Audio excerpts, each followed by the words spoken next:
My name is Dylan CineMasai Green, and welcome to the Real Notes podcast. I speak with rappers, producers, journalists, and other hip-hop adjacent figures about their relationship with movies, and, if at all, film inspires their craft. My guest this week is South African rapper Rap Man Gavin. We spoke about Perfect Blue, The French Dispatch, Richard Linklater's Before trilogy, the Blair Witch Project, how Lil Wayne and Wiz Khalifa helped him fall in love with rap, finding his voice in South Africa, making a mark in the American indie rap scene, and the creative process behind his latest album, Scrolling Through the Doom, produced entirely by Lou. Come fuck with us.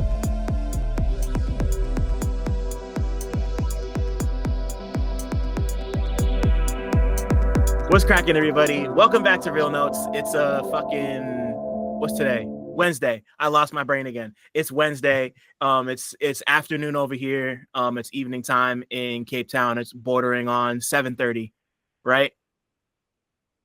Over there. Today, everybody who comes on the show is special. I got somebody who's incredibly fucking special here. Today, somebody that I've really had to sit and digest everything he's put out over the last 5-ish years.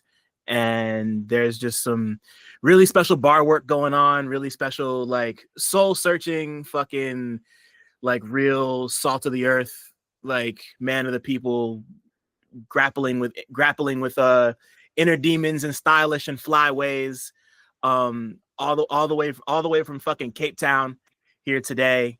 We got fucking Rap Man also a patron. He's a patron. Thank you so much for being a patron, Gavin. But Rap Man Gavin is in the fucking house. Hey, what's up? Thanks so much for that. That was super dope.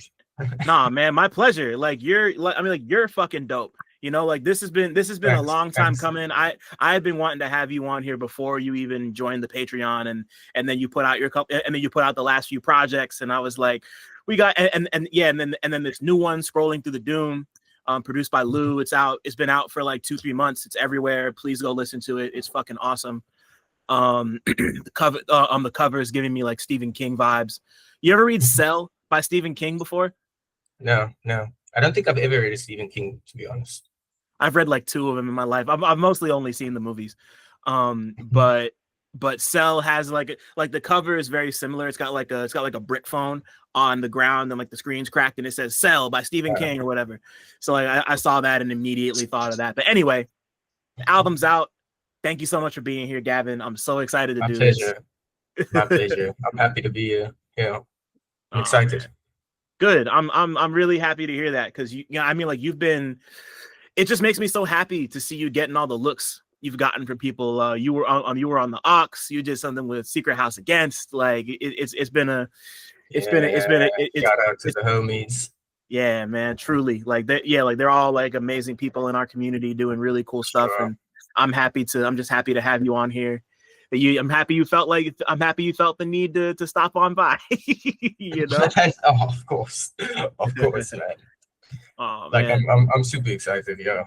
I mean, I've listened to your podcast before and been when you listen to a podcast and I'm thinking, okay, what would I answer to this now? And shit. It's so it's cool. It's cool to be on. Man, I'm honored. Truly, truly, truly honored.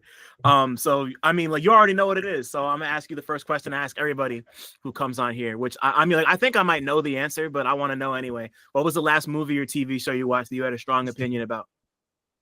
So actually, the 2 most recent movies that I watched, a couple weeks ago, I saw Perfect Blue for the first time, which was pretty mind-blowing. And then a couple days ago, I watched The French Dispatch. The Wes Anderson joint, yeah. Yeah, it's pretty good. I enjoyed it. But strong opinion, definitely Perfect Blue. That's the second movie by Satoshi Kon that I've really, yeah. Am I right? Yeah, that I'm seen. Pretty sure, yeah. So the only other movie I've seen by him is Paprika, but that's been a favorite of mine for a couple years now. So, and then watching this, over time this might end up being my favorite, but yeah, I love it. I thought it was amazing. Man, yeah, I'm a huge Satoshi Kon head. So yeah, talk to me. I think I was telling you when we talked about it, I wish I could go back and watch Perfect Blue for the first time ever. It's one of those where it's you just want to hold the experience of it on. But anyway, tell me about watching it, thoughts, like how you felt. Like, let's dig into this.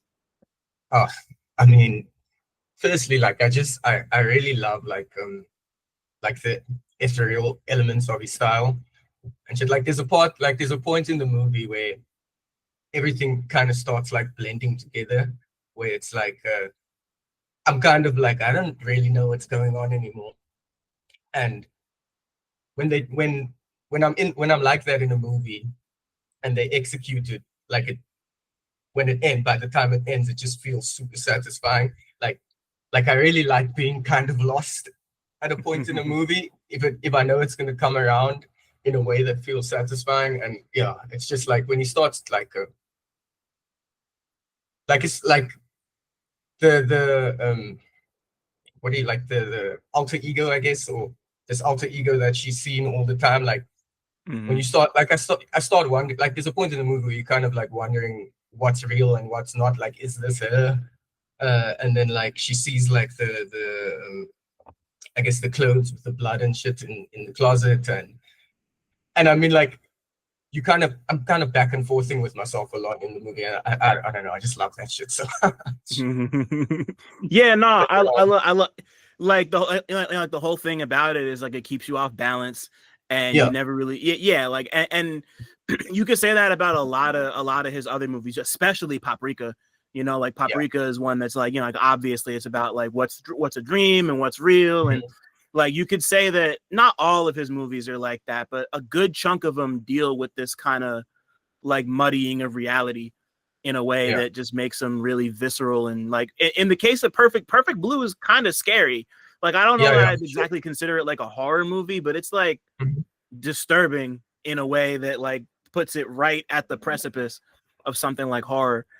Um and I mean just like the way it looks, the way it feels, like you could tell this is somebody who really studied um maybe not even studied, but just kind of innately understands the nature of idol worship in the literal sense, and Mhm. just like having to deal with all of that. It's I don't know, man. Like I've been wanting to rewatch it because like all the memories I have of it are from when I first saw it like some years ago, and it feels like it's time for a refresh. I wanted to see it when it was in theaters and I didn't get the chance. I was real Yeah, sad yeah. I to have saw missed they it. did like a re-release or a remaster of some kind. So that would have been cool to see. But yeah, I really love like how like the tension builds up until it gets to this like point in the movie. I think it's kind of like halfway through the movie where that guy's in the parking lot and he starts hearing the music and you kind of like, okay, what's Mm-hmm. going on? And he's looking around and then it just centers on the radio CD player thing playing from the elevator. And then by the time it opens up again, he's kind of murdered. And that's it's such like a perfect point in the movie for me. And then from there, like kind of like every murder that you see is you kind of see a little more. Like before that, it's kind of just you see him as he sees the radio, and then you see him dead. And then I mean, it eventually gets to the point where you kind of see this alter ego version of a stabbing the guy to death. And it's just Mm-hmm. yeah, it's really well done and just like super like on the edge of your seat, kind of from the beginning till the end of the movie. Yeah, It's just thousand super percent. captivating. Yeah. Yeah, and like even just thinking about it, I mean, like I feel like people know this at this point. Like Black Swan, Darren Aronofsky's movie was like, I mean, saying it was heavily inspired by Perfect Blue would be kind of an understatement. If I remember correctly, I think Aronofsky might have like bought the rights or like bought some sort of aspect of the movie to the point where he could like basically make like an American version of Perfect Uh, Blue. that's Like interesting. I haven't seen I that wish I movie could in years, but I can definitely see that. Yeah. I wish I could remember the exact story, and and you know I don't want to get the information wrong, and I'm not gonna get sued. Nobody gives a fuck.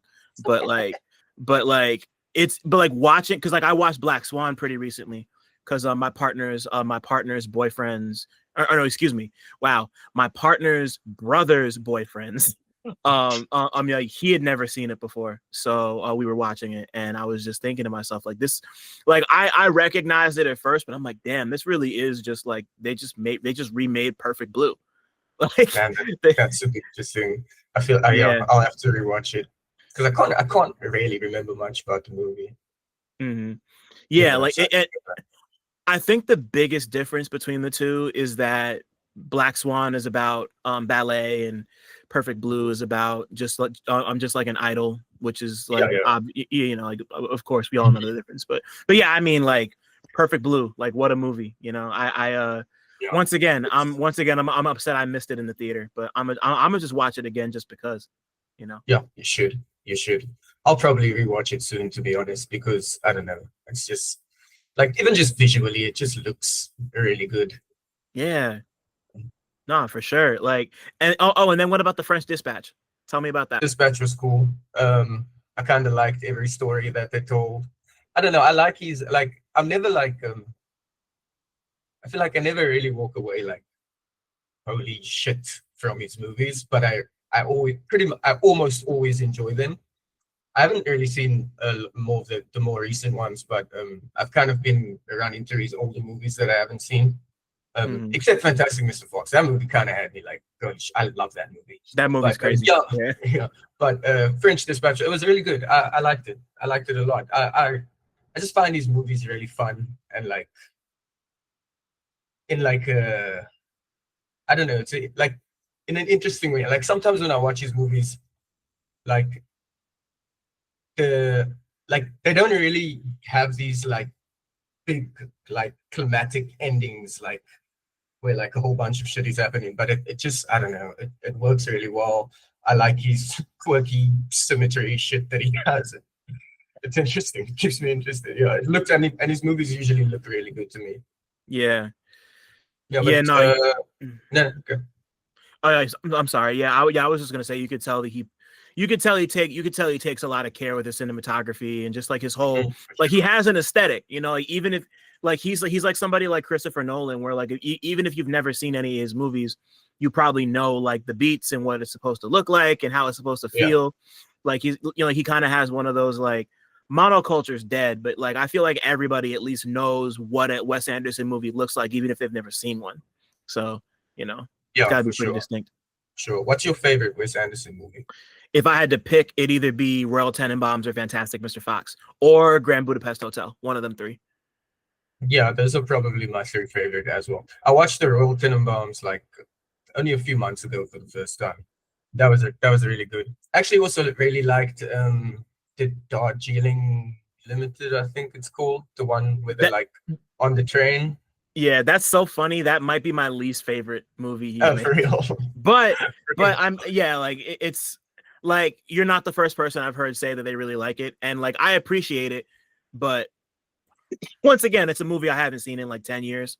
I saw it for the first time and was like, it just didn't really do it. Like that, and you ever seen Moonrise Kingdom? I'm not sure. I don't think so.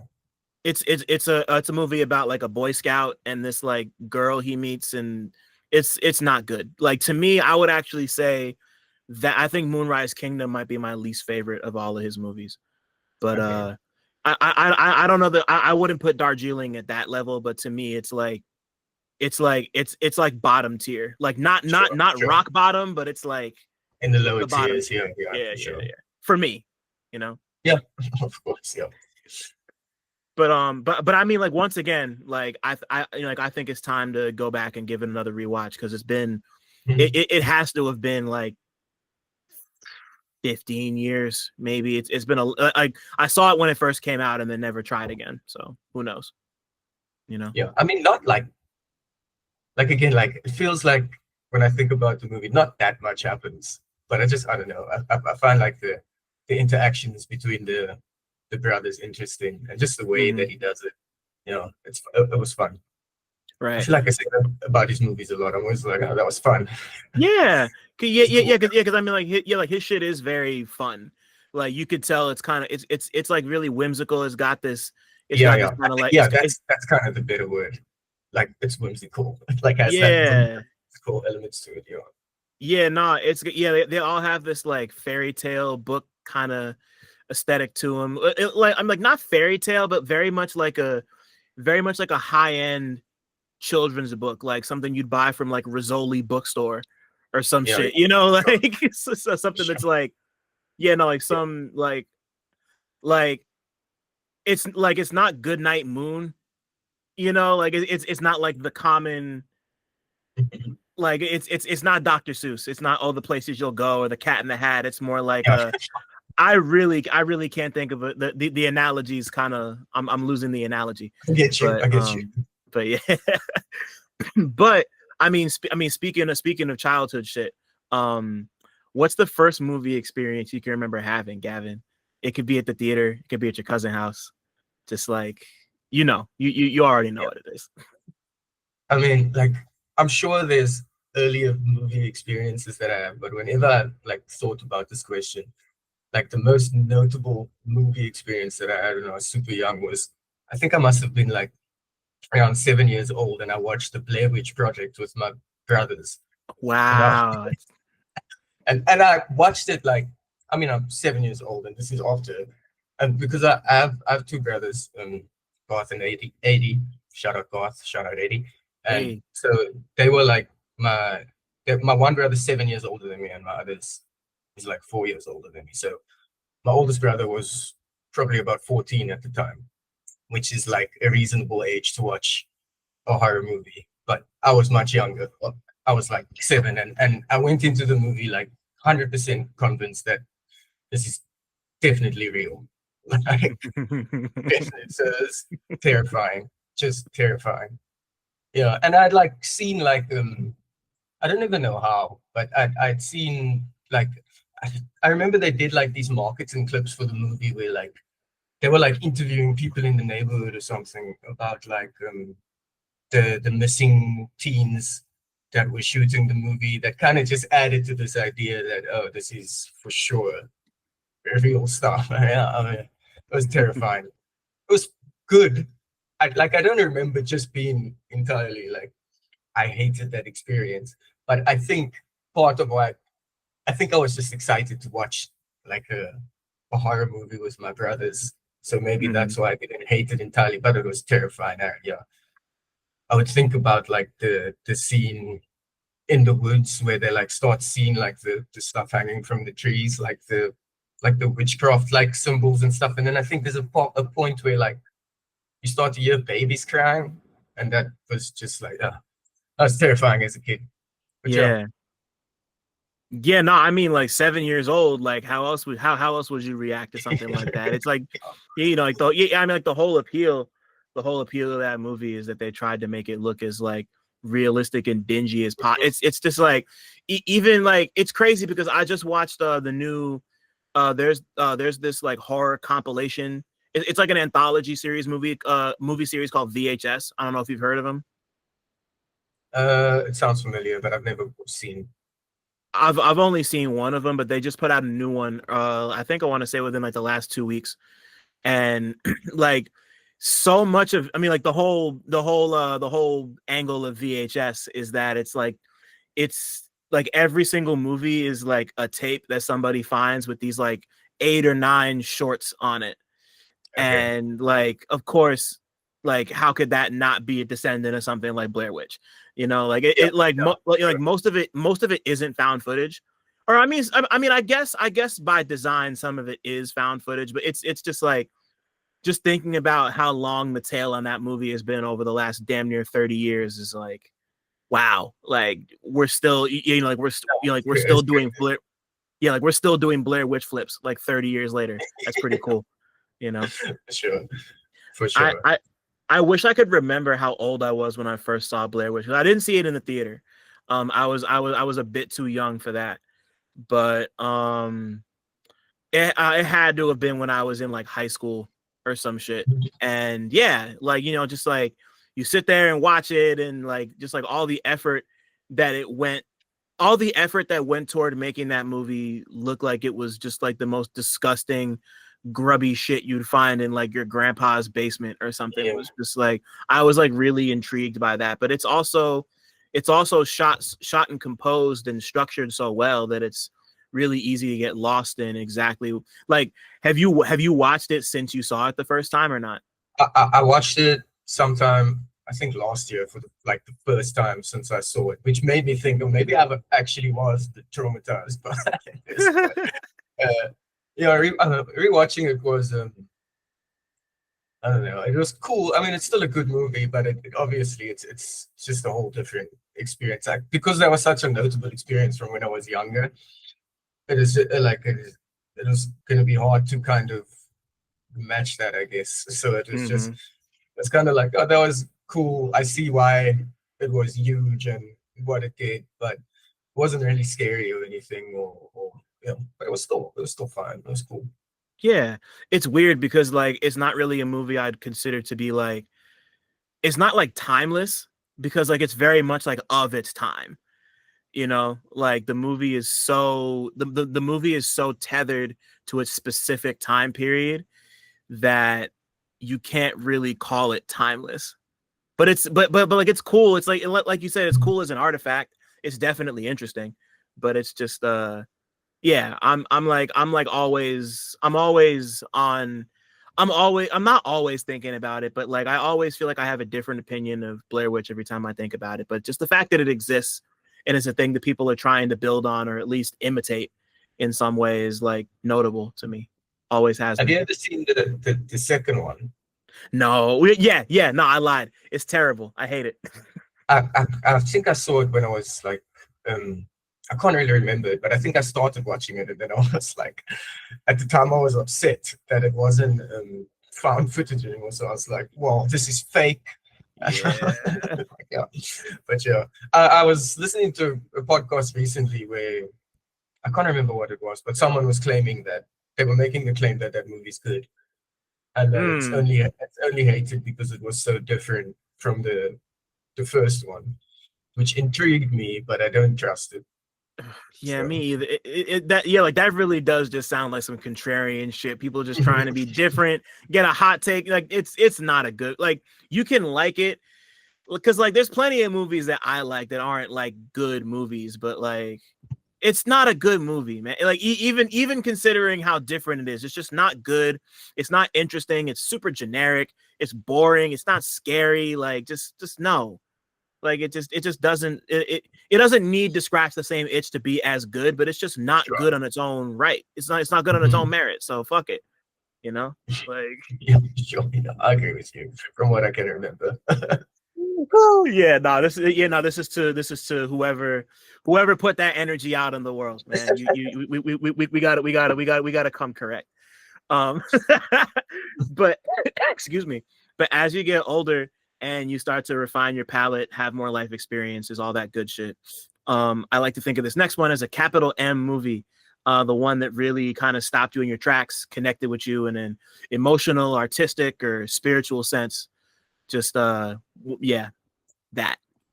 Um, it's a tough question, but if I like, I don't know if this is like was like the it wasn't this wasn't like necessarily like a movie that made me like, oh shit, like movies can be deep or anything. Like I obviously had a lot of like really like good movie experience, but I distinctly remember watching Before Sunrise and kind of being like, yo, like they just spoke to each other this whole Mm-hmm. movie and not much else happened. And that was kind of like mind blowing to me at the time. And then I kind of went through that trilogy and I kind of had a phase where I was watching. So that was like a very like I love that movie. I love the whole trilogy, and I've seen that movie quite a few times since. But I remember watching it for the first time and just kind of being like, oh shit, like you don't you can kind of make a movie in without like some great spectacle or something like I don't know. It's just really interesting to me that it was basically two people having a long conversation walking around the place and that they made it as captivating as it was to me. And it kind of Right. sent me on this like spiral for a bit where I was like looking for these like dialogue heavy movies and shit like that. Like shit like what's that old movie's name? My Dinner with Andre, which has like a lot of corny dialogue in, but it's like it's Yeah. still like interesting to me. And some of it's cool. And there's another one that I really loved at the time. That movie about David Foster Wallace. Oh shit. Came I know what you're the end talking of the about too. tour. I think it's called the end of the tour or something like that. It's with Jesse Eisenberg, who plays like the interviewer, and then that Jason Segal, who plays David Foster Right, Wallace. That right, was really right, good. right. I really like that. So yeah, Before Sunrise. Oh, Yeah, I mean, like you, I'm also super fascinated by like I don't remember exactly when I first realized that a movie could be more than just like your conventional like beginning. I mean, like the movie has a beginning, middle, and end, but like most movies, like you're like you were saying, generally have like a very rigid structure to them, and this was just kind of like, yeah, it really is just both the, like all three of those movies are just like it's just people talking for like an hour and yeah, 40 minutes or however long the movie is. um and yeah, like I love stuff like that. I love stuff that feels the because like it's naturalistic, but it's also like a movie at the end of the day, and it's like really difficult to make stuff like that, like you said, compelling. Like, you're like but like yeah, considering that it really is just like kind of this brass tacks approach. It's a lot does a lot happens, but not a lot happens. And yeah. one of my favorite movies ever is the Coen Brothers' Burn After Reading. And a big part of why I love that movie is because like it's it's got more of a structure to it. It's definitely more like it's slightly more traditionally structured, but the whole point of the movie is that like nothing really happens in it. Like stuff happens, there's a plot, but it winds up being so inconsequential to the grand scheme of like the world of the movie that it just doesn't matter. And that's like that's the whole joke of the movie, and that's what makes it so funny and No, I've so got to see great. it. But I've never seen it it. so worth it. I would love to hear your thoughts on it. Like yeah, like I said, it's not exactly like Before Sunrise, but it's definitely like a cousin to that type of Sure. movie. You know, like or even like some like Richard Linklater stuff from that same era. Like you ever seen another movie that's kind of sort of like that, Scanner Darkly is kind of like that Oh too. yeah. I love that movie as well. Yeah. That movie's like, yeah, I remember exactly where I was when I first saw Scanner Darkly. Like I saw the trailer, and I'm a big animation head, so like of course I see Hmm. that and I'm like, oh cool, it's like humans but they're animated, and like the whole rotoscope technique Yeah. is super dope. And I really like Waking Life too, which is Richard Linklater's other movie he made before um the Not sure I've rotoscope seen movie that. he made before that. um but I mean, like for anybody not listening, or anybody, excuse me, wow, anybody listening who hasn't seen A Scanner Darkly, it's based on this incredible Philip K. Dick novel of the same name, I believe. And it's just about like the war on drugs and how it's evolved. And there's this drug that literally splits people's brains in two and basically causes like dissociative identity disorder, more or like Something like that. what we now understand is that. And like they decided to animate, like they shot the movie like it's like you would regularly shoot a movie, but they draw over every frame and they animate it. Super fucking cool aesthetic. It still looks great all these years later.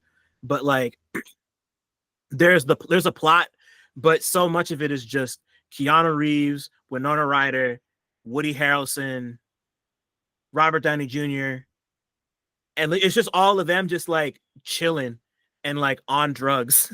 And Mhm. there's like Like this that like crazy, yeah. that Sorry. like open, I think it's sorry for interrupting, but that No, you're good. opening You're good. scene, I think that's the opening scene where like all those bugs are like crawling on that guy, like they just kill us. Yeah. That like lived in my head so long after I watched that. It's just so it makes me my whole body want to shut down. Same, bro. Like, and it's crazy because I don't remember Son's name, but he has two of the most memorable scenes in the whole movie. The first one being the opening sequence, and then the second one is when he's like whacked out on the drug and he's in bed, and like the 60-eyed alien, the yellow alien dude who's like an angel, I guess, is like reading him his like every misdeed he's ever done. He's just like it's like cutting between, and it's just like telling him how many That's times so he fire. masturbated. Shit is funny as hell. I love that goddamn movie. So good. Yeah, that's really good. But I mean, I want to go back to the I want to go back to the Before trilogy because I've seen them Mhm. all, but they never really like they didn't impact me in the way it seems like they impacted Yeah, a lot of other people. And because like I really like them. It isn't to say I don't enjoy those movies, But I'm always curious which one people like whenever it comes up, like which one of them is your favorite? Is it Before Sunrise, or do you like one of the other two more? Um, I've definitely seen Before Sunrise the most, but I mean, I love all three movies. If I'm looking for like the thing is like shit kind of gets more intense as the trilogy goes on. Like by the third movie, like it's really good, but like it's a lot of arguing as Yeah. well. So if I'm like looking for like a kind of like good movie, like a chill movie to watch, I end up putting the first one on because it kind of, it's kind of like the Rockles. I feel like I'd have to rewatch all of them again and then and think about it. Uh-huh. Yeah, I feel you. I want to do that again at some point. But I mean, like, there is something to be said about how special it is for like just the first movie in a trilogy like that to kind of just be figuring it all out and to like Mhm. establish the formula. Because like sometimes the sequels will manage to like improve on it, but other times it's just like the first one just kind of nailed it, and they have to like up the stakes, and it feels less special Yeah, because of that. It's real easy to slip into that territory. So I feel for you. sure, I feel for you. sure. But I mean, yeah, I still love all the movies. And I think the third one hits like a really good like note of like realism, like like they you can like really feel like the like tension, like the hanging Mhm. tension that's clearly been in the air for the time that you haven't seen because like of how they do the trilogy. Like there's so many years that pass by between each movie. So like Yeah. just like of the tension of them, like I can't remember where they are, but like you can like pick up like shit's not all like rainbows and butterflies and shit. And I think they do a really good job of kind of bringing that forth and kind of like bringing you back down to earth in a way. Yeah. Yeah, yeah, I it's love good. that. Yeah, same. And like, and it's I don't want to dwell on it too much longer, but I did remember one other thing because Julie Delphi is the woman in those movies, right? Mhm. So she made this other joint. It had Chris Rock in it. It was kind of like Before Sunrise and all of that, but it was almost like a spiritual sequel to it. I can't remember what it was called, but I watched that and I fucking hated it. I thought it was I've terrible. seen it. I'm a look up what it's called real quick. It's called 2 Days in New York. It's really, really, really similar to the Before trilogy, but obviously like Chris Rock's in it and not Ethan Hawke. But it's just like I fucking hated it. I thought it was awful. I thought it was like really not funny and just like it felt like they were taking the Before shit and just they just tried too hard. It just didn't work. They Sure. tried I've to never make a even like heard of it. yeah, yeah, I mean, yeah, I feel like I'm one of like 20 people who knows that movie even happened. But it's like I saw it at some like random indie house in New York, and I was like because I saw Chris Rock was in it, and and at the time I Sure. loved Chris Rock, so I went to go see it, and I was like, yeah, this is garbage. I hated it. Sure. But anyway, Before Sunrise, those movies are cool, important, special, interesting, good things. But I want to do the same with music for you now, Gavin. When did music become capital M music for you? Like not even in terms of you wanting to make it, but just in terms of being like fascinated by music. Um, Probably like around like 13-ish, 13, 14 when I started really kind of getting into rap and like yeah, like it was like I got it. Music became like capital M, and then like maybe like a year or two later, I was like, oh shit, I wanted to rap. You know what I Oh, mean?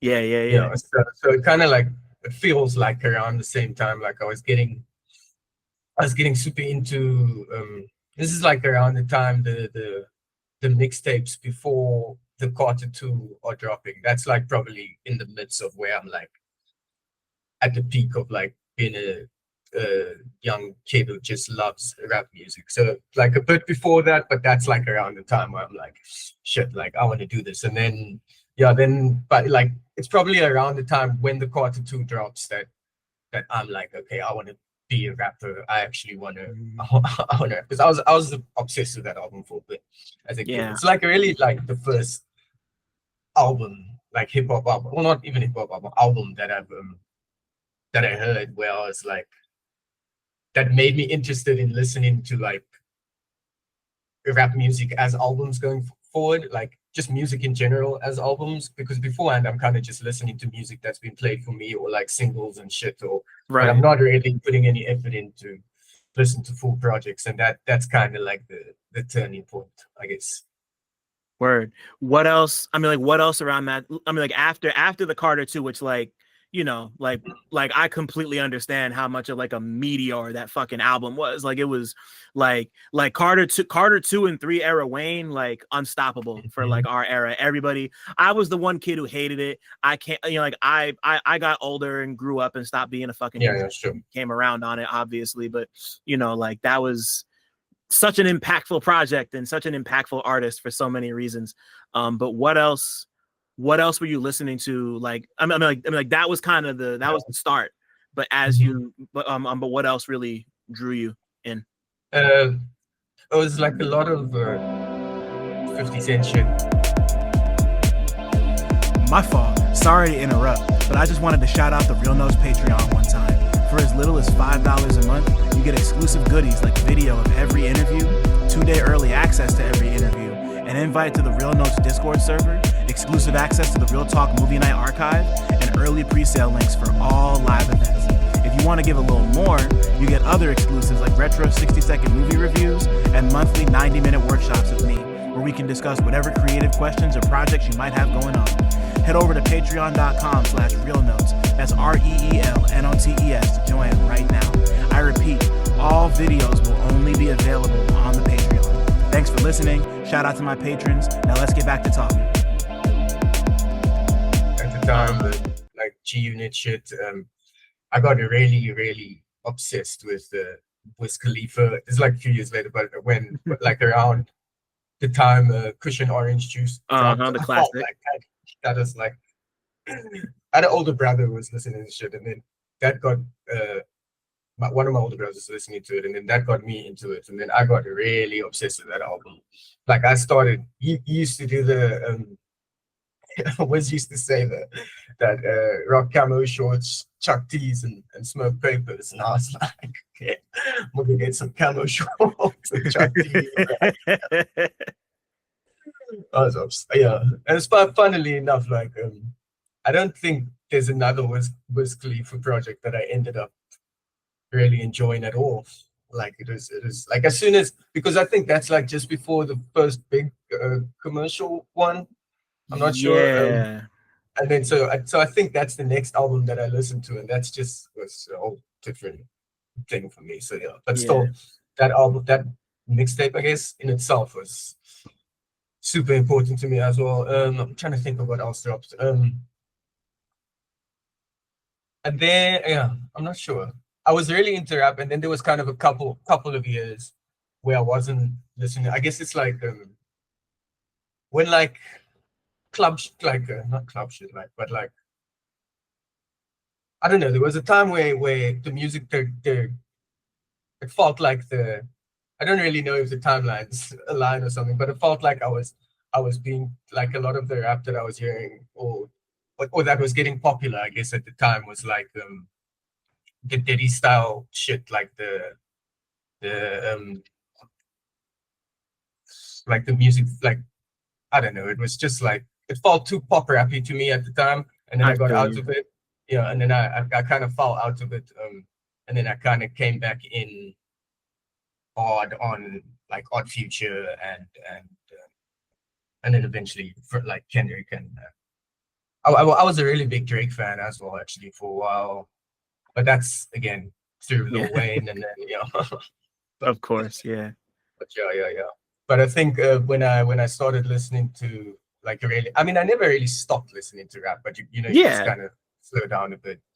And then in like the couple of, when I started like really looking into hip hop again and listening to a lot of Odd Future shit, and that again felt like another like notable point, like as important as listening to the Carter 2 for the first time.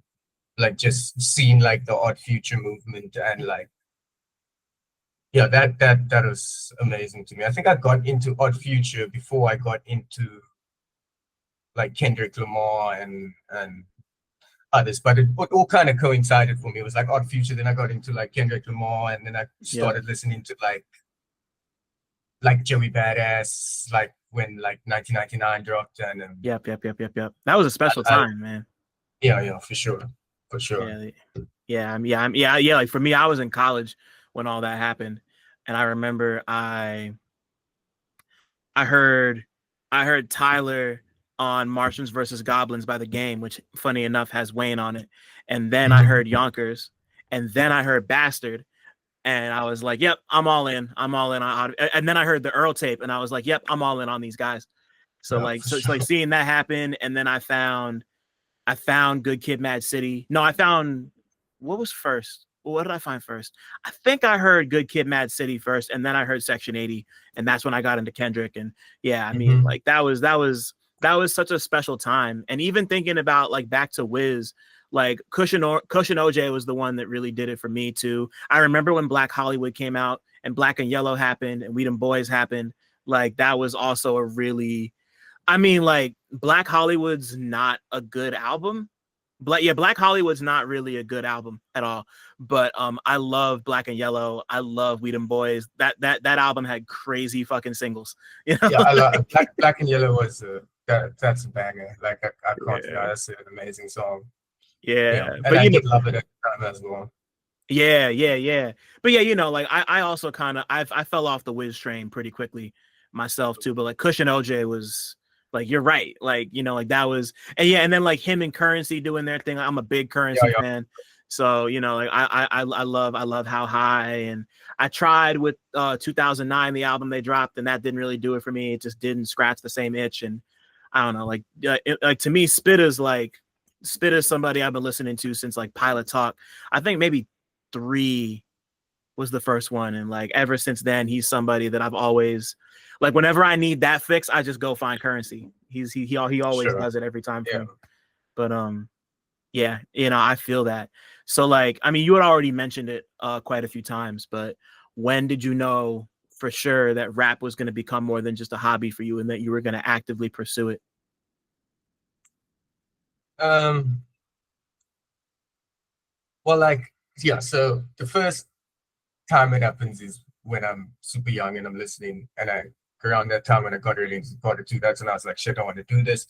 Then you start writing and stuff. But I think maybe in my like early 20s, again, I have like another moment where I was like, okay, I actually need to start like trying to record me. Like before that, there was like a phase where I was like, I had like an acoustic guitar.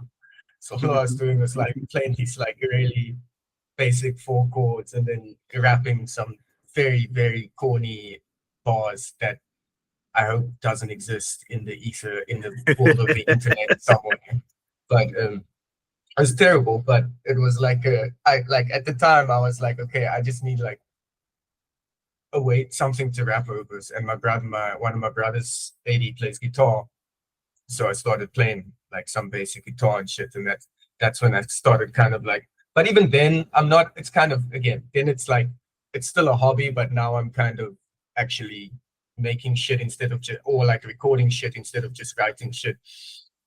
And then kind of early on in university, I start to rap. Like I start getting some beats from like a couple of my friends who were kind of making like drum and bass and shit like that. Like they weren't really making hip hop, but then we kind of just came together and we kind of, I was just kind of rapping over there. They're more like electronic leaning. I mean, hip hop is kind of electronic music, but like they're like more like drum and bass type style and shit with like hip hop elements. So that was a lot of fun. That's like the first time when I was like, okay, I'm gonna keep recording. But again, like after that, I stopped for a while. Not stopped for a while, but it kind of it only really crosses another threshold, like maybe 3 or 4 years later. So like 2015 or 2016, I think that's when I like decided, okay, I'm just gonna like try this shit for real, for real, for real. And then it was like a bit of a period after that where I started kind of like throwing a few rap shows in the city, but then so that's like just before the pandemic hits, and that's like maybe like a year before that. I'm like, okay, like it's difficult because it's not like it's a career, so it's like Yeah.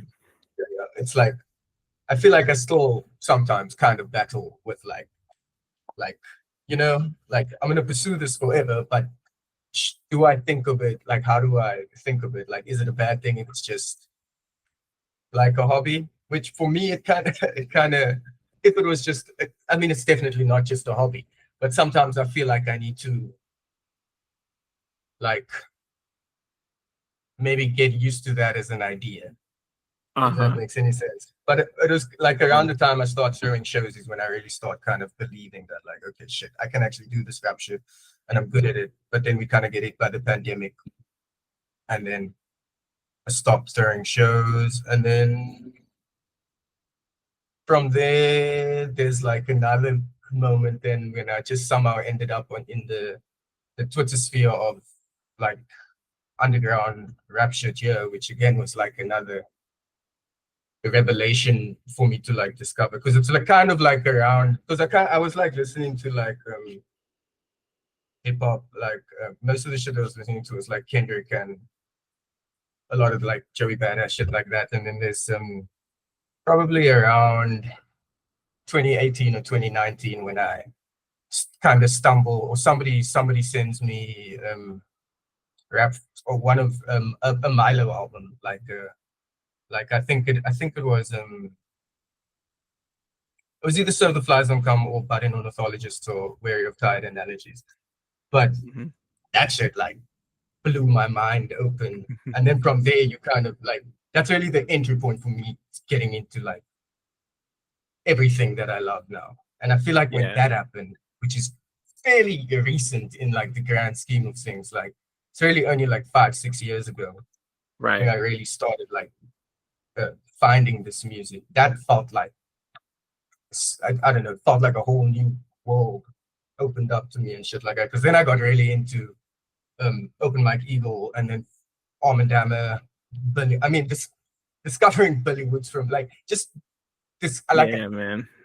It's like a timeline where I don't find Billy Woods music, and that's like that would just break me. Like thinking about that, like just like how important this music ends up to me. So like from that point, like that entry point through like Rapper and like Open Mike Eagle and those artists that like kind of finding this sphere of hip hop is like, again, that was like another like kind of huge moment for me in this. And then like you also just start connecting with other people on the internet who are into similar shit, and yeah, that's been a lot of fun. Right. Yeah. I mean, like, I know Woods in particular means a lot to you. I know you just tweeted at me. It was, I think it had to have been yesterday, the bit from Lemon Rinds from the Preservation album. Like, if somebody laughs the wrong way, I'm going to fly out to South Africa. And you're like, I'm just waiting for somebody to do it wrong because he needs to be out here. And like, I get it. You know, like that that'll be a special one when it happens, because the Woods show is. Woods is fucking incredible. We all know this. You know, like if you're listening to this show, chances are you're a fan of Billy Woods. But I mean, like, you know, it's like all of this culminating with like the Rap Ferreira stuff, Open Mike Eagle, Woods. This just kind of like newish wave of like indie rap stuff. It coincides with you dropping your first project, Individuation. Which is this kind of like sprawling. There's like 5, 6, 7 different kinds of beats on here. Like you're rapping over like more traditional stuff. There's a little bit of drum and bass in there. There's some more kind of like 808 heavy. I hate to call anything that utilizes 808s trap music, because that's not necessarily what makes trap music, but that type of aesthetic, I think you know exactly what I'm talking about. So like you're already culling from all these different influences, considering all these different phases you had like as a rap listener kind of in these in like 3 chunks. So like I'm like really or like listening to it for the first time because I'd never listened to it before. I was really struck by you rapping over all these different kinds of beats. So like talk to me about putting Individuation together and what it meant to like really, because I mean like you had said that you had been doing this before, but this really felt like I'm making an album. Like this is a project. Like talk to me about that. Yeah, it's interesting. So I mean, I'd done like a couple of projects before with 2 of my friends under different name, but it was like a lot more like I don't know, just kind of rapping, just not really thinking of it as an album or anything like that. So right. But when I made this is firstly the first time that I'm like I think there's like three or 4 different producers on that album. I can't really remember at the moment, but it's kind of just like the kind of close friends I have around me who I know make beats and shit like that. Which isn't that many people, but it's like they're all good producers, and it was like I basically just wanted to make music with my friends. And then around that time, I think it was kind of like it just kind of like coincided with a time in my life where I was like trajectory of my life, because I had after high school I studied law. So I got a law degree, and then I went into working as a candidate attorney, which is kind of like before you become an attorney, you have to like get another qualification. So I did that for like a year. And then the pandemic hit, and I was like, it got in my head like heavily, like time shit, because let me just make it clear that I hated all of this. I'm sure. I hated law. I hated law, studying it. I hated working in it. It was horrible. But then when the pandemic hit, I was kind of like, I don't know, it just made me, I guess, a lot more conscious of what's the point of this? Like, why am I wasting my time? And then I was like, okay, I'm just gonna quit before I even complete this candidate attorney part where you can become a lawyer, because everything suddenly started to seem a lot more it seemed so pointless for me to be pursuing something that I had no interest in. So I quit, got a different job, just like writing CDs and shit, and decided I'll figure it out. And then around that time, I'm also just gonna really start working on rap shit. And then during like the pandemic and shit, I feel like I also, or like before the pandemic, when did Individuation drop? Individuation. It was like peak pandemic, April 19th, 2020. Okay, yeah. So it had like just started. That makes sense. So like, I guess like before the pandemic and during the pandemic, I'm kind of also going through like what I guess in my head at the time, at the end of it, felt like this kind of Jungian process of individuation, where I'm kind of like, because I was really depressed at the time before that, because I'm working in law and shit. I'm just doing, like, every day it felt like, why I'm just doing shit I don't like. So kind of just bolt up. And then after that, as soon as I quit, that whole like next few months, there's obviously a lot of like self-discovery shit that has to go on, because now I kind of have to reassess what I'm doing and where I'm going, because I've just spent the last 5 years in law, and I just quit with like, okay, let's see what happens. So during that process, I got like, I got like really into some like basic Eastern philosophy shit, like a lot of Carl Jung shit, and that was like kind of the inspiration behind the album at the time, was just kind of somebody kind of figuring it out and going through the motions. Yeah, nah, totally. It's and it's like just like listening to it, I can feel that rawness, and that just like, it really can't be overstated just how much the pandemic kicked everybody, not everybody, but a lot of people into gear just from like stuff that had been sitting on the back burner, and it just like it's really not one of those things that I like to think of. I don't like to think of it too much as like this animating force, but it really did push so many people to pursue so much shit that wouldn't have been pursued if that didn't happen. You know, like I've said it a bunch. I'm gonna say it again. Real Notes wouldn't be a thing if it wasn't for the pandemic. Like I wouldn't have had the time to just sit for 6 months and figure this out. And now we're here. So, and you know, like this is, and like you can kind of hear that frustration with a lot of different things all over this project. But for sure, once again, like just the varied beats on it really give it this sort of like, it gives it this sort of grab bag kind of like, this is how I'm feeling. I'm up, I'm down, I'm left, I'm right. Like it really adds into the effect of the stress and just figuring the stress out. And I just think that's really cool, especially considering everything you just said. So, yeah. Thank you. Man, I haven't listened to that project in years. So it's cool that you listen to it. Yeah, no, like run it back at some point. You know, it's not. I know people get. I mean, I get weird about re-listening to my old stuff sometimes, but you know, it's like every once in a while, it's just like, but you put it out. Obviously, like you said, you're already kind of involved in this like indie rap Twitter sphere thing we have going on to some extent. What are reactions like when you first hear or when you first drop it? Are people reaching out to you? Like, and you're like, not even just like on the internet, like you put this out, like how, like, what's the landscape of South Africa looking like? Do you have a community out there outside of your family, outside of your brothers that you're like creating with and bouncing ideas off of? Like, what's the scope there?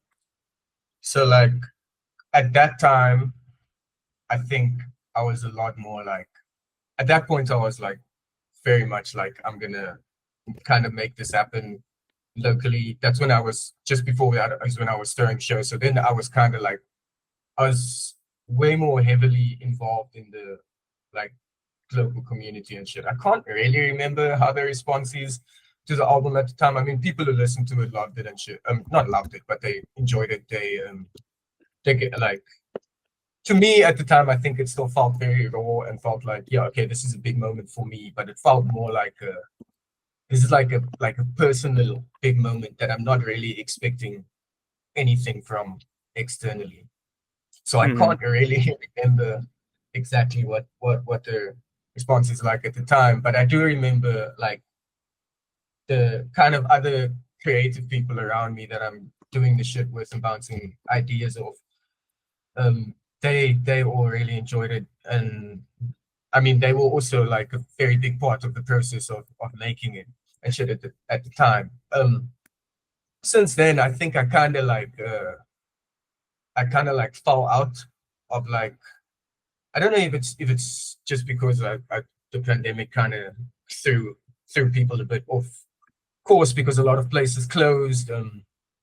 Finding live shit to do became a lot more difficult, or like places you could play at, and then I kind of just fall out for a bit, and then it's kind of only like recently again that I've been like more adamant in like getting back out there. Like the homie Zane is also in the Discord and shit. Like I've been like reconnecting with him and shit, because I met him through my homie Master Kai, who I met because I booked him for a show at one point back in the day on the recommendation of a friend, and like immediately I was like kind of blown away by his music. And then yeah, so I'm kind of like getting back. Like it's cool to see now, because like it feels like recently I've been seeing like this, like the hip hop, at least like very like hyper locally to where like to Cape Town now.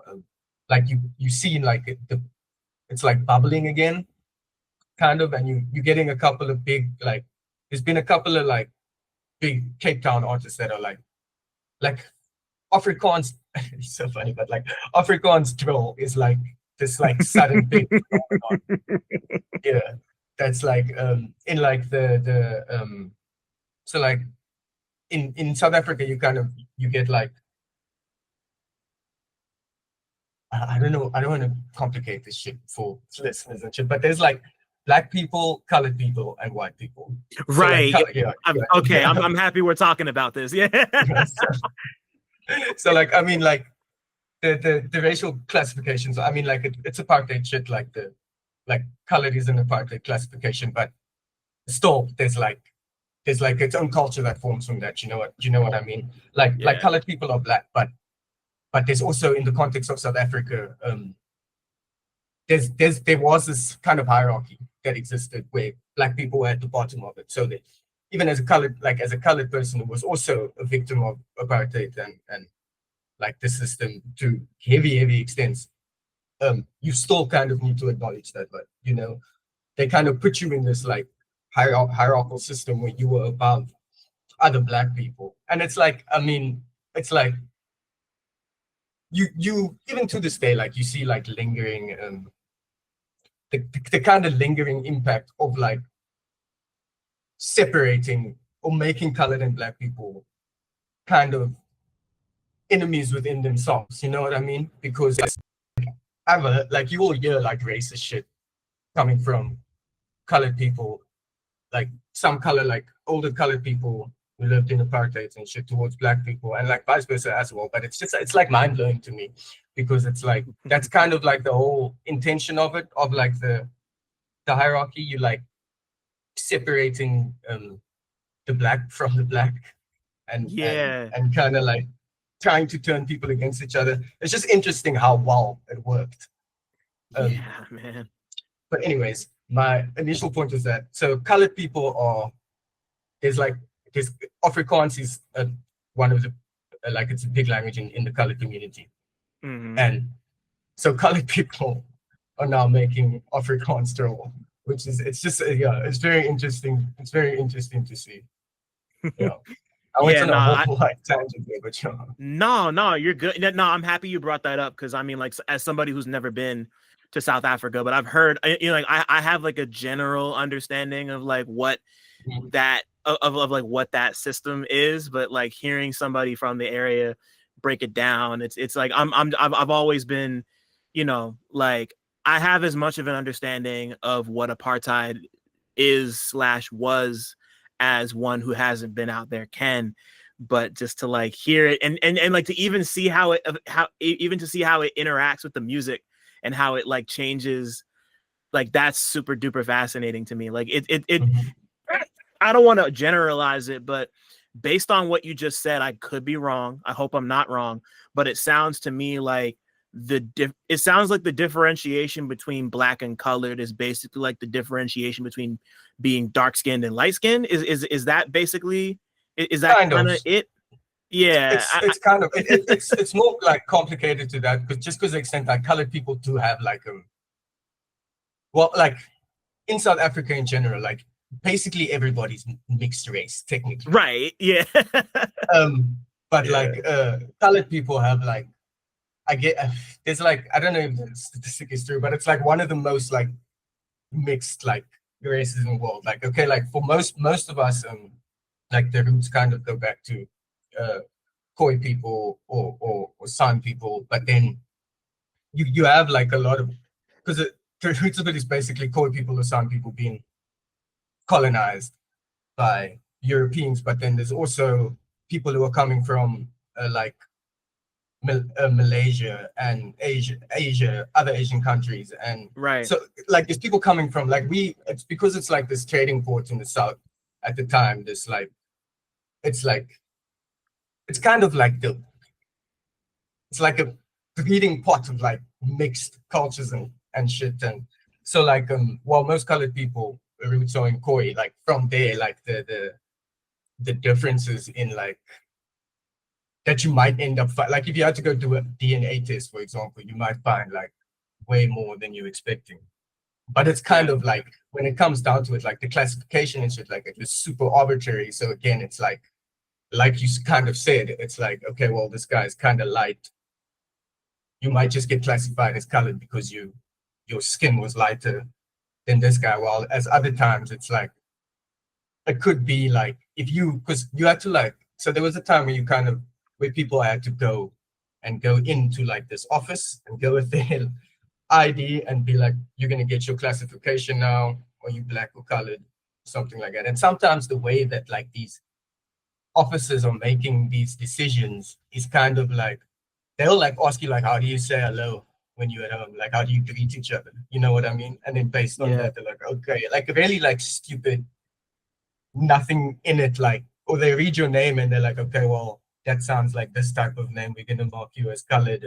I mean, I was just reading something the other day about this guy who's like family, they're black and they're black and they colored, but they the father or like the son has to go get classified, and then he gets classified as black, and the rest of the family gets classified as colored. Yeah. And so because of that, it becomes like there's like certain areas that were only colored and certain areas that were only black. Then suddenly it becomes illegal for this child to live with his family. You know what I mean? Like it's stupid shit like that. It's like it's all very arbitrary. It's interesting and it's complicated, and it's like I think like if you really like, even me, like I really like, there's a lot to be learned about it and shit, and there's a lot to be like said about the social dynamics and like the culture that's kind of developed from like being colored, because like I don't know, like as a colored person myself, like you kind of, it's kind of this inevitable point where you kind of I don't want to call it an identity crisis, but like for me personally, like there's like kind of this moment where I get like, well, why am I referring to myself as a colored person if this was a term given to me by some racist white person who just created this arbitrary category? You know what I mean? Right. But then at the same time, there's like a distinct culture about colored people that exists kind of on its own. You know what I mean? So you still kind of want to celebrate that. Right. In its own. Yeah. So it's like, it can be like kind of a bit of a mind fuck at times, because you want to like, I think like colored identity should be celebrated, but at the same time we need to think about what these arbitrary racial terms mean. No, it's the exact same thing with the word nigga over here. You know, like it's like you, it's complicated. You know, it's both complicated. It's both very complicated and very simple at the same time. It's really strange. But I mean, just based off of what you were saying earlier, I can like the way that affects the music out there is so like, I'm really fascinated by that. Just like you even saying that like Afrikaans drill is a thing that exists is like, that's interesting and fascinating and kind of funny to me. So it's I'll send you a couple of tracks and please. I'm all in on that shit. I gotta hear that. But you know, considering all of that and just like, you know, you kind of getting your feet wet as a solo artist, putting this project together that's really like, you've been bearing your soul from the very beginning, but obviously like once you pop the seal, you know, you just kind of go off. And sure. You've put out quite a bit of music in the last 5 years. And I mean, I guess just like immediately after Individuation, like, did creating become easier for you? Because I know or actually, let's start there. Just like talk to me about continuing to make music in the immediate aftermath of Individuation. So I think in the kind of immediate aftermath, I was like, I connected with more people. So like, I guess through releasing an album and shit, you start kind of just meeting new, like I knew some people, but then through them, even like just like the pandemic in itself, like there was kind of like this birthing of like discords You know what I mean? Like Yeah. people were like hanging out online, kind of.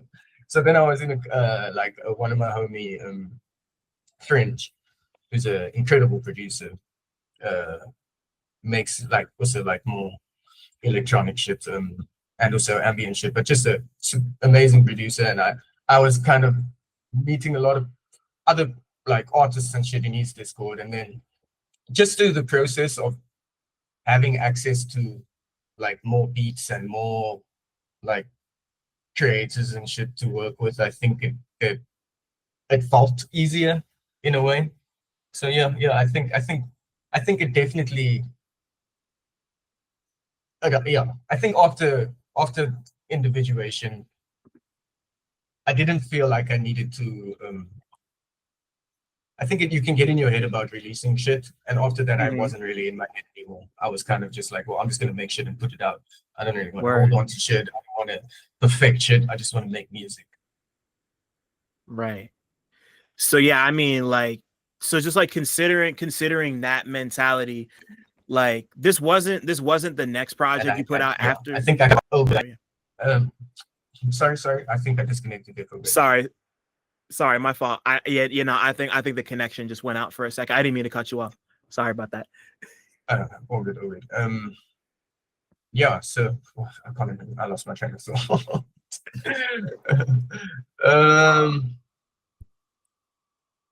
But yeah, so then I think the project that comes out after that is Color and Noise. Sure. But like, yeah, so that's through the process of meeting all these other people. And then, yeah, and what I was saying was that I kind of got over the idea that I have to be like this. Like, I don't have to be the best rapper alive just to, like, I can just make music and drop it. Like, around that time, I was just like, yeah, well, that's what I'm going to do. I don't want to hang on to shit. I just want to get beats, rap over it, and release it. Like, I was kind of actually a little impatient about like wanting to get shit done at times. I think like I could have maybe held on to a couple of tracks for longer or worked on shit longer, but at the time I was just like, I just want to get shit out and work on the next thing that I can do. And yeah, that's kind of what I started doing. Totally. And I mean, like you did that in quite a few ways here. Like, I mean, like Immaterial Reality happens with Hypnotex, and you're putting out all these singles.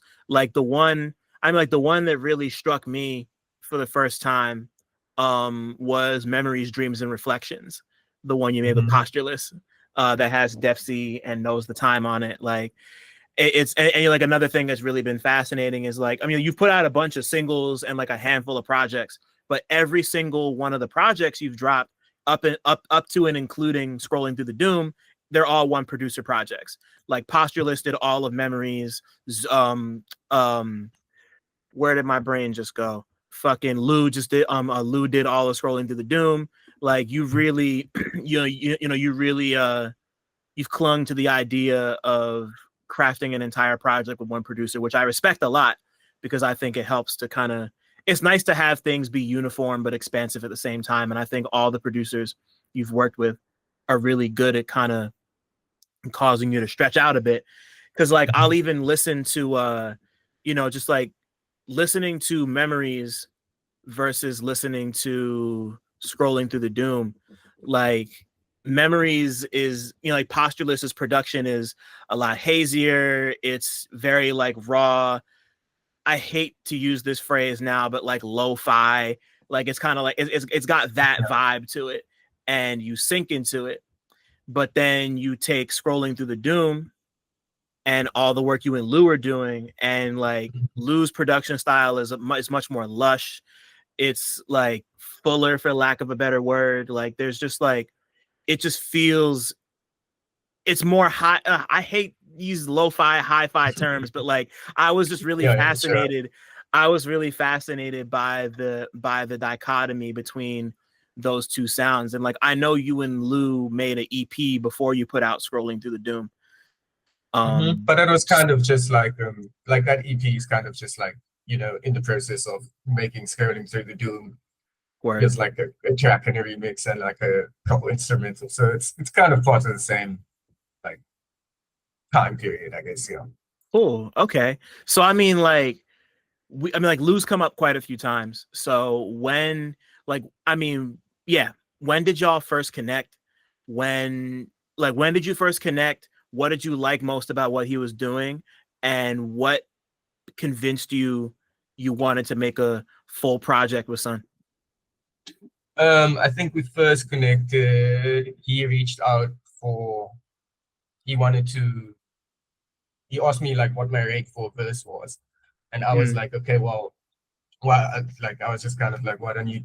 I'd rather just because I heard I think he had an EP that had a Def C track on that I'd heard before he reached out to me. I can't remember the name of it now. I should check, but it was really good. So when he asked me for a verse, I was like, well, why don't you? I'd like rather take a beat than have you pay me. Like you can just give me a beat and shit. And then he was like, okay, well, why don't we just make a couple of tracks and we can kind of make an EP and see what happens from there. And then just like through like making 1, 2, 3 tracks, it kind of just at some point you kind of just realize, okay, well, we're gonna make a whole album. Mm-hmm. His beats, I mean, I love it. He's kind of also like interestingly like he's been like also I think also like in like the drum and bass scene and shit, which is similar to kind of how I started. And then like his production style for me, he's like Louis is somebody that like he hates when a beat does the same thing for like the duration of the time of the song. Like he just I don't mind it, but he hates like loops and shit like that. Because I'm not like that at all. But I find it interesting to work with somebody like that because he's obsessed with kind of keeping the beat interesting and like cool and like just kind of like making sure there's enough going on like to keep you captivated. Well, at least that's what kind of like got me to really like his production style and shit. Like it's just really like it feels like there's always something going on that's like trying to keep you interested. And then it's just hard. It's like he just makes like hard ass beats sometimes that made me want to rap. And yeah, it's like it was easy to do the first few songs with him and shit. And then like I guess through like just like getting demos back and shit and seeing like how much he like holds on a track just with me like sending him a verse, like a very skeletal the room recorded verse, and like getting like the next version of like the like 1.2, and then like him like sending just like how he was building these demos up. It was like shit, like this guy is like really good. And like the idea of a collaborative process where I'm gonna get to like see that happen over the duration of the product was really appealing to me. Like just like because in terms of like the soundscape of the song of the album and shit, I'm just kind of letting Lou do his thing. You know what I mean? Yeah. I'm not like asking for specific type of beats. He's sending me shit, and then I'll just hang on to them, and then every now and then I write the demo and I send it back to him. So I'm kind of letting him lead the way.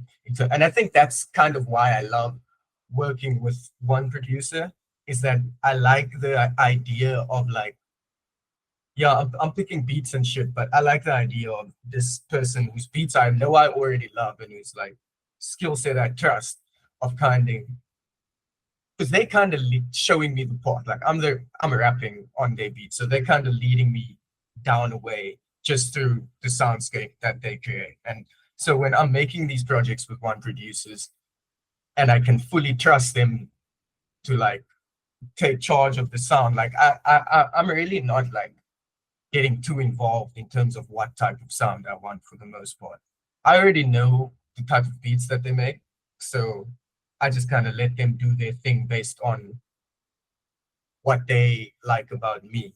And yeah, I think I enjoy that. And I also like, I really enjoy trying different shit when I'm making music. And it's like, I mean, all three of my like last projects, they kind of sound significantly different from each other. right. I think I really enjoy that. And the easiest way to achieve that is just, have different producers sound different, make shit with you. Right. And it's easy to like find like new styles or like do shit that you didn't know you could do when you just you letting producers have like free reign to kind of do their thing. Like Right. even like working with like Mandisi and Dark Cow, he's like he's like a drummer and makes like I remember sending back him a demo and him being like, oh shit, you're rapping in I don't know what, like, you know, like give like a time signature. And I don't know what any of that means. I was just rapping on the beach, you know what I mean? But like that shit is fun to me. Like just being like, yeah, I just really love rapping over a lot of different stuff. I love locking into a specific style for a project and then kind of like, you know, the next one can be a completely different style entirely, and I'll see what I can come up with. Word. Yeah, I love that sense of adventure, because it really, you know, like that sense of adventure and discovery, and I'm just gonna trust this person to do what they need to do, and I find my way around it. Like, you really can't put a like it's a testament to you and your ability to adapt and do what you need to do, that you can make it all work the way you like. I'm always really attracted to stuff like that, especially when it's like one producer stuff, especially when it's like, it's one thing to have a pet sound, but it's another thing entirely to just be brave enough to just find your way in whatever type of production you can. And especially with Scrolling Through the Doom, I mean, like, you're dealing with very personal stuff on all your albums, but, and correct me if I'm wrong here, but it feels like Doom might be your first stab at like really framing it around a concept. Like, yeah, that's, no, for sure. yeah, like, at least like, I mean, even Scrolling Through the like, I mean, it's definitely like, it's like that's kind of the main theme, and I try and create a through line throughout, but like it's not like right, every single part of every single song is strictly focused on right, like this. yeah, But yeah. it's still definitely by far like the most like I've tried to like circle it around a concept. Right. And not just me, like me and Lou kind of did that together. Like we figured out like, I think like the first few tracks, like after the first few tracks, we kind of figured out together that there's like a specific direction that this is going, and then we like kind of decided to lock in a bit on that. Like a lot of the samples, I don't know if all of them, but a lot of the samples, like vocal samples and shit that Lou is finding is taken from like, you know, him scrolling through social media feeds and just like recording it and shit like that. And yeah, so there's like a lot of this, like, I mean, there's parts of this like that like weird like online like self-help shit, and like just like some new shit. I don't know. It's like, yeah, he did a really good job of like kind of bringing it, making it even tighter than it was, or at least like from maybe like looking at like, yeah, he just did a really good job of tying it together just through his production and shit like that. Right. And like paying attention to what I'm saying, yeah. Right. Because I mean, like, you look at Pressure, like the album literally starts off with like this scrolling through. Because like at first I'm thinking like, oh, you're like swapping through TV channels, but it's called Scrolling Through the Doom. So you're not like swapping. I mean, you're not channel surfing. You're just literally, you know, it's just like, it's like it's made to look like it's made to sound like you're scrolling through like Instagram Reels or TikTok or whatever. And you know, like that's like, obviously it's a very, you know, like it's a very like, this is the theme we're diving in. And yeah, like that's the word I was looking for, theme. Like it's not really a concept album, but it's like there's a theme to it, you know. Like everything kind of coalesces around this theme, but it's not like you're telling us, you know, it's not like you're telling a story. It's not like there's like a beginning, middle, and end type story. It's just like every track kind of feeds into this, just like, because like, once again, this is all stuff that you've dealt with on all of your other projects, but now it's like it's laser focused.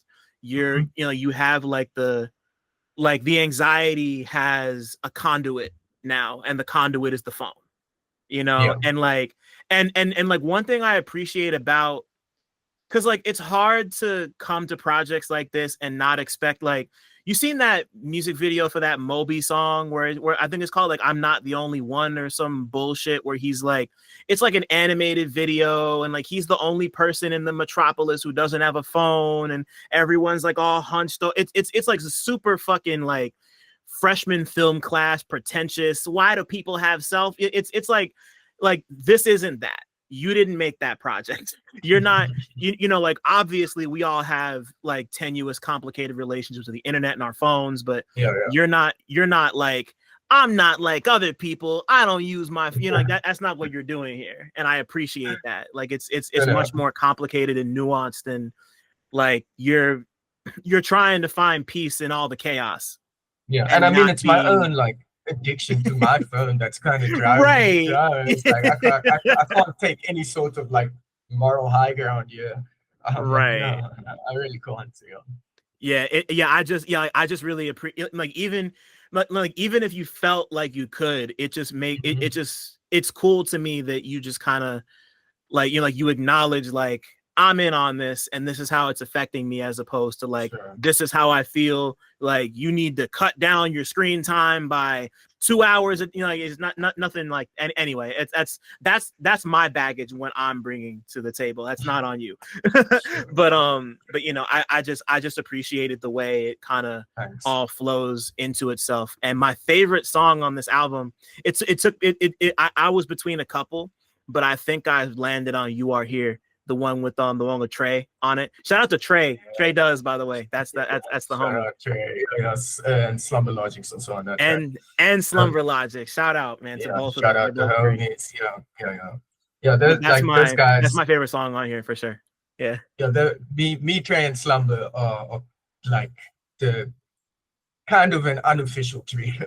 Like we should eventually have an album come out together eventually.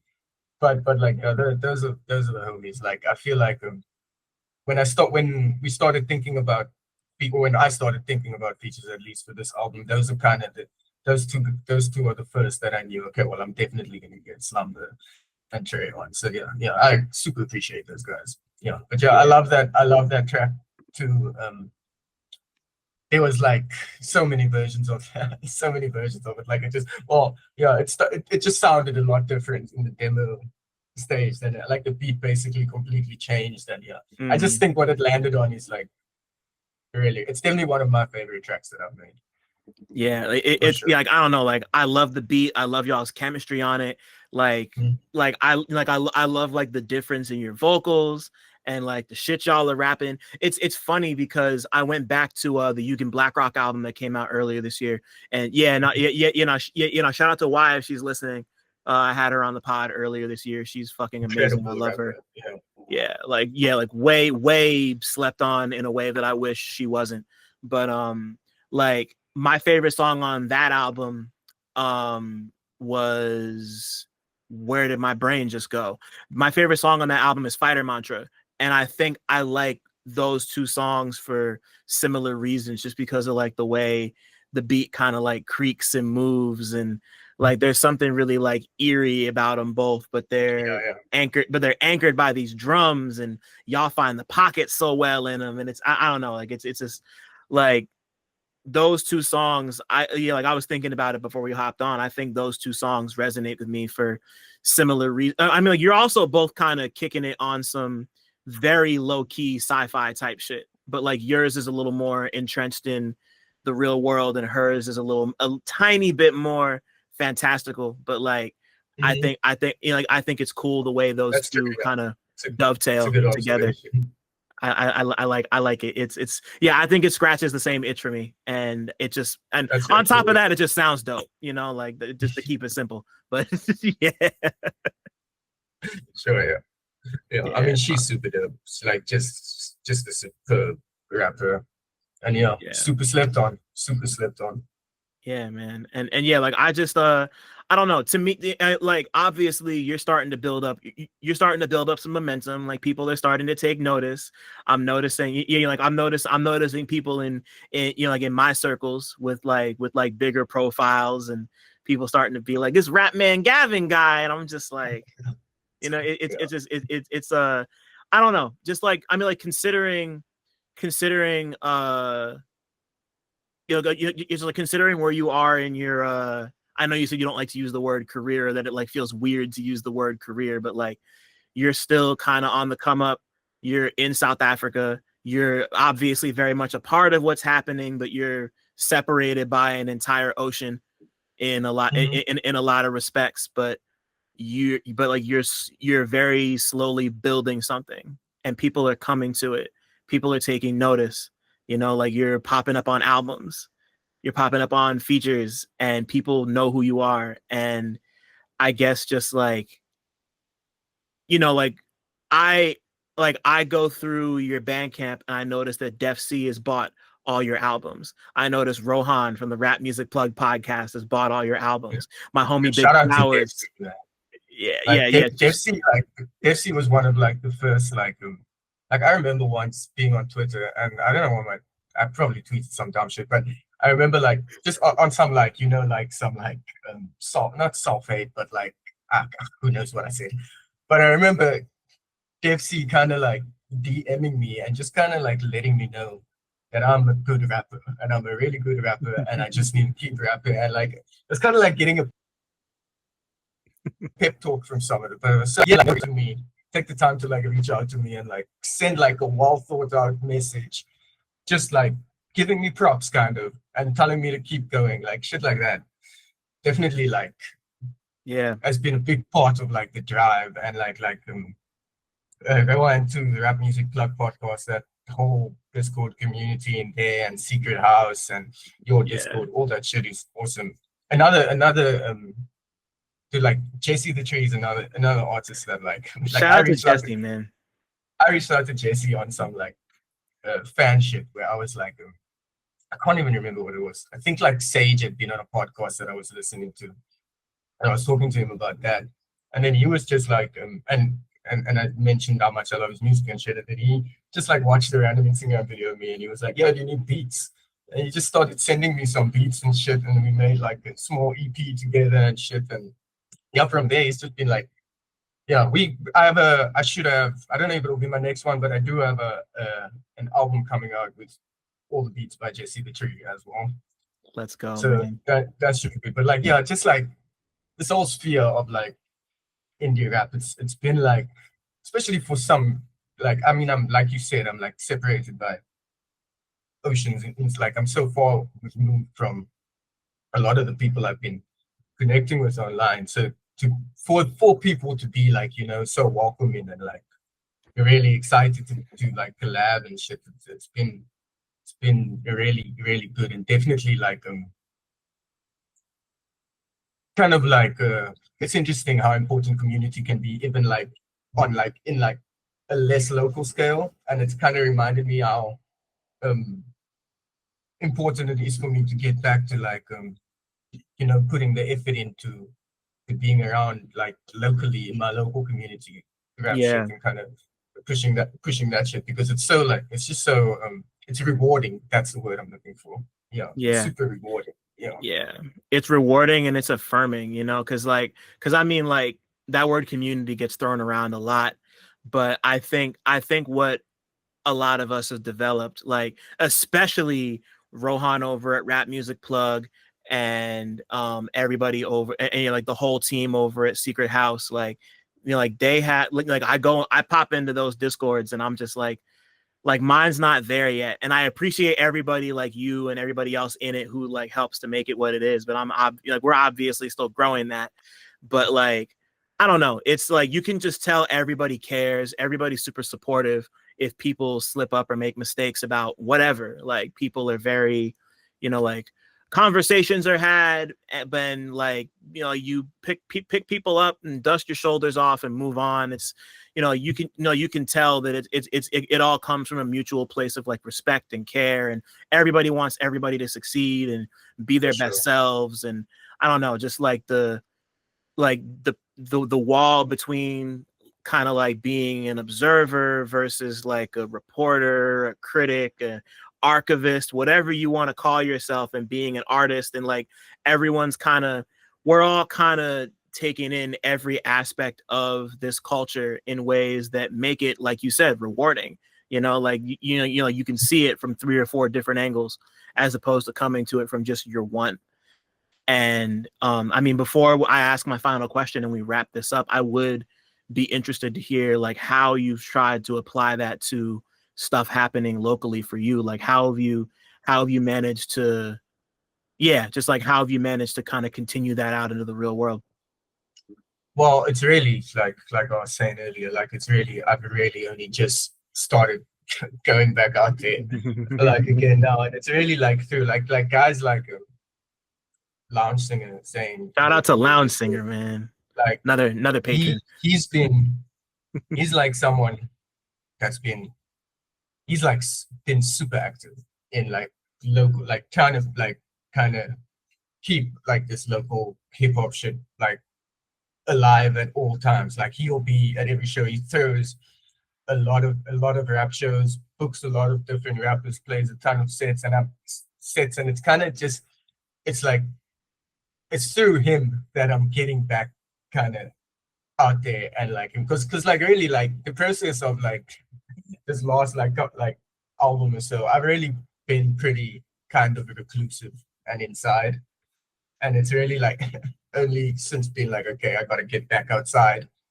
after the album and shit that I've started going to some shows and shit again now. And now my plan for next year is to hopefully by January get going with my own shit again, just in terms of throwing like an actual rap show that I can do regularly. Hopefully next year I can get back to doing one every like 2 or 3 months. Even like from like the distance, seeing like shit like in New York that is it in New York? But the shit that now really throws like the another rap like, show, yeah. Yeah. So I would love to do some shit like that. Maybe not as frequently, but like I would love, because that's kind of what I was going for before the pandemic hit, and I would kind of just love to get back to doing that, and just like yeah, just connecting with more local artists and shit, because I don't know, there's a lot of like there's a shit ton of talent here basically that's basically like unheard of, and you really, I feel like for it to really get the recognition it deserves, it's gonna be a real like full community effort, and I guess I just want to be a part of that. Like, yeah, no, like you're at the point now where, you know, like you're sharper than you've ever been, and like now's the perfect time to just lock in and make it happen, you know? Yeah, for sure. I feel it. Damn. Wow. I mean, like, yeah, once again, I'll leave the sentimental shit for later. But to formally wrap this, Gavin, if your life was a movie, what would it be about? Okay. I was thinking about what my answer would be to this earlier. It's a tough ass question. And it would either be like something along the lines of like Everything Everywhere All at Once, of like someone that kind of has to move through all these different dimensions, and and if worlds is the right word, but you like to get to the point where maybe it doesn't all make sense, but it kind of, the nonsensical, like the lack of sense kind of starts to feel fine. I guess it would be something like that, something kind of psychedelic, I guess, probably, or it would be like a movie version type of like Flight of the Conchords. I don't know if you've ever seen that show. I've seen Flight of the Conchords, yeah. It's just like two really lowly musicians who really are not getting anywhere, but it's pretty funny and it's a good time. You know, it's like one of my favorite shows ever. Yeah, so some one of those two. I mean, I definitely think you're making a little more progress than the Flight of the Conchords dudes are, but I get, I get what you mean. Sure. It's more like, it's not necessarily the lack of success of the Flight of the Conchords. It's more like the dry ass humor, the I don't know, there's like a stupidity to it that I just love. Mm-hmm. And yeah. Sure. Yeah. Yeah, no, same. I love that kind of like dry, very like simple but funny. I don't know, like sometimes like the simplest it's what's the thing where it's like the simplest answer is usually the correct one. I forget what that specific thing is called. Yeah. But like that with humor is like that's my shit. I love that type of stuff. Always have and I always will. So so you know, I completely understand. But man, this was so good. Like, I don't know, like once again, like this is one I knew was going to be a fun, interesting convo. And just like, once again, like seeing you really grow and come up on some shit over the last like 5 years and seeing you really start to build something that people are, you know, like being attracted to. And like just watching you grow has been dope. And I'm so happy to have finally gotten the chance to sit down and talk with you for a bit. And like, I can't thank you enough again for being a patron. You've kind of been like you've been down as shit since like day one. Like even before I had the Patreon, you've been so supportive of me, and it means the world. Like, I'm sorry. To be completely honest, I'm sorry it took me as long as it did to get you on here. Like I should have, I should have been had you on here. I dropped connection a bit. Sorry. Oh no, you're good. I was just gonna say, like, to be honest, I'm just glad to be on. I mean, you get a lot of crazy ass rappers on here. Like, it feels like a bit surreal to be honest with you. Like, I'm almost like trying to play it cool, but it's it's really an honor to be on the podcast, for real. Oh, man. Like, I listen to this shit a lot. And I remember discovering your shit and like sending it to other people and be like, yo, they talk about movies to rappers on this shit. It's like it's like perfect for me. That means a lot, man. Thank you. Yeah, like I'm just creating for people who want to see what I want to see. I don't know, just like making what you want to see, and then just like having it connect and knowing that there's other people like you out. There's no better feeling in the world. So, you know, I'm just happy. Sure. I'm just happy we can make it happen the way we made it happen. And like, yeah, this is not the end for you, bro. I already know you got great things in store. So I'm excited to see exactly where it goes. Me too, for sure. Me too. Yeah, bro. Hell yeah. Thanks for listening. Shout out to y'all for making it this far. And shout out to all the black people listening too, because y'all really impeccable. Don't forget to like, subscribe, and tell a friend to come through next time. 1.